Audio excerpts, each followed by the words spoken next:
Today I'm going to make a Jackson felt bowl using two completely different techniques. One uses a needle, the other one uses soap and water. I thought I already knew which one would be faster.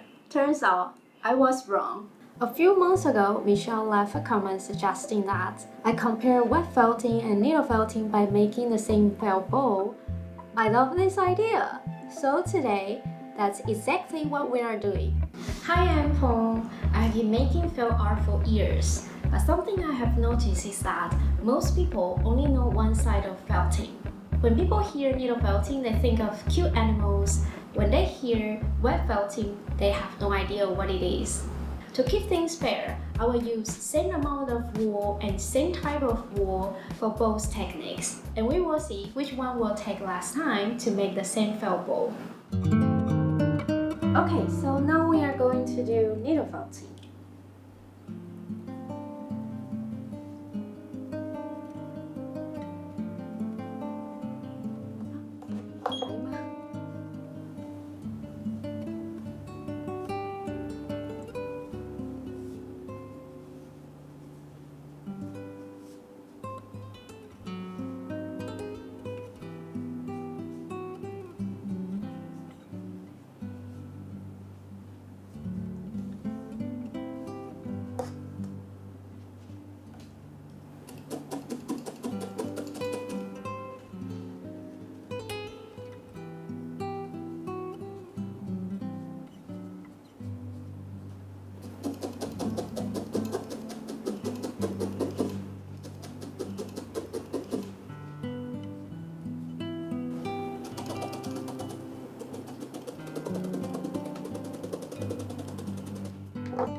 Needle felting works by repeatedly poking wool with a special barb needle.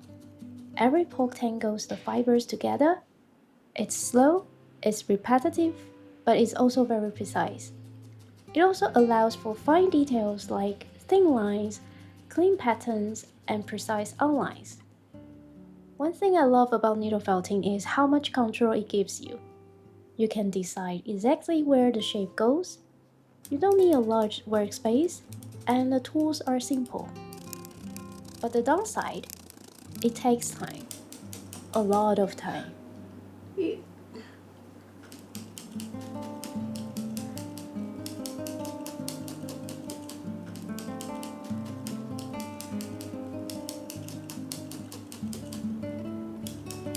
I used to like needle felting, but now I feel that it's boring.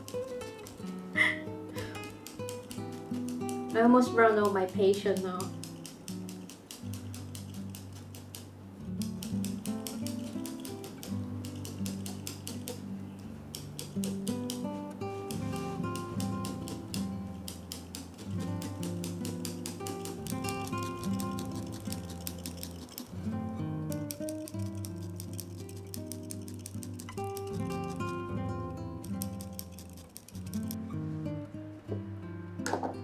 Okay, it's done.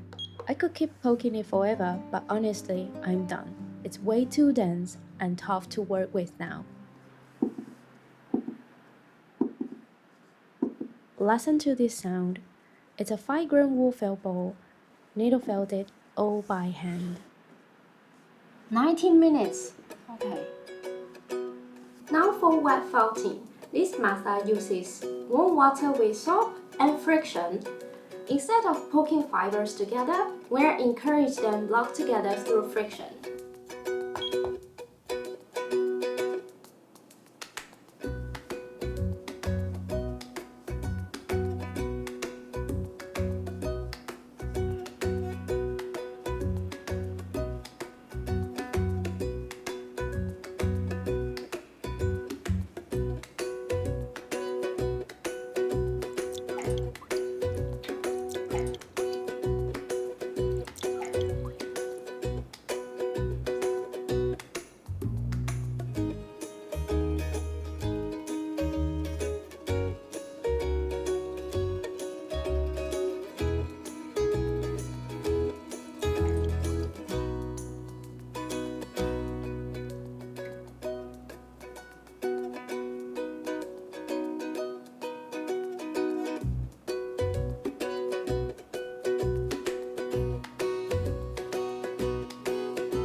look, it will look some crack around, but let's see if it can be fixed.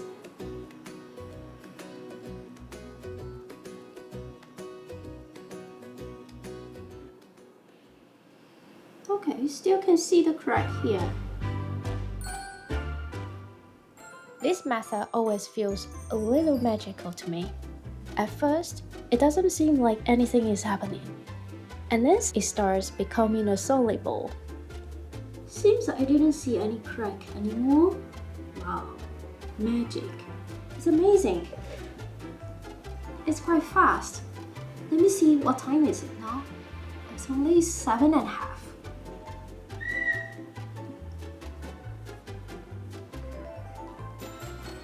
Let's see how will it look now. Huh. Pretty cool, not bad, no? There is no cracking and it's quite interesting. Let's see what is the timer now. Almost 9:30. Wow. Less than 10 minutes. Wow.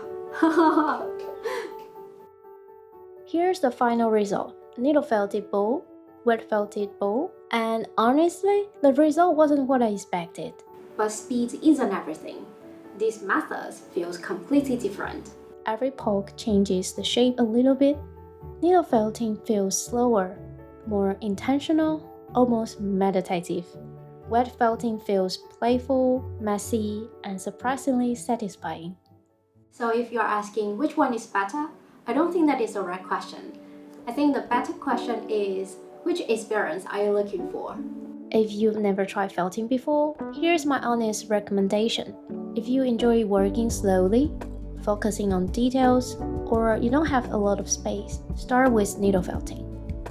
If you like experimenting and getting your hands wet, start with wet felting. They're just different. Which one would you try first, needle felting or wet felting? Let me know in the comments.